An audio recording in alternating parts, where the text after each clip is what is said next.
Sä oot ollut monessa mukana, monessa Formula 1-tallissa. Sieltä on varmaan jäänyt aikamoisia tarinoitakin mieleen esteistä, jotka on sitten kuitenkin pystytty voittamaan. No kyllähän siellä on ollut paljon sellaisia onnistumisia, mutta tietysti niitä epäonnistumisia. Ne on niitä kuitenkin, mitkä on sitten opettanut eniten. Että kyllä siellä on aika monta tiukkaakin paikkaa. Kerropas muutama.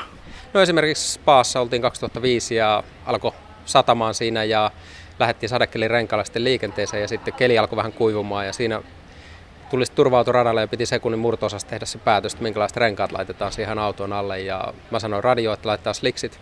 Sitten sä näet, että se koko juna tulee niitä autoja sinne varikolle. Kaikki muut laittaa sadekelin rengasta ja sun auto lähtee ulos sitten slikseillä. Ja tietysti kisa meni siihen, me oltiin kolmantena sillä hetkellä, kun tämä väärä päätös tehtiin.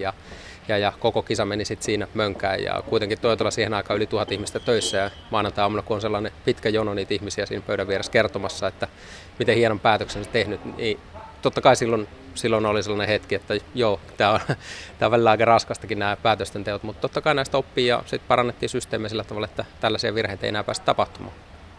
No insinöörinä, jos sä mietit tätä Ferrarin tilannetta, niin onko siellä nyt otettu tietoinen riski vai vähän tiedostamaton riski?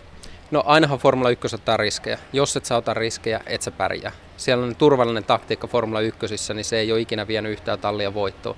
Ferrari on pakko yrittää haastaa ja pakko ottaa niitä riskejä. Ja se on mun mielestä oikea tie.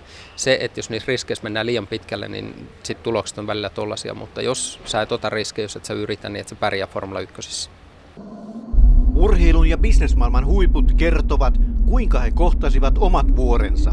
Esteet olivat heille vain mahdollisuuksia. Tule kuuntelemaan ja keskustelemaan.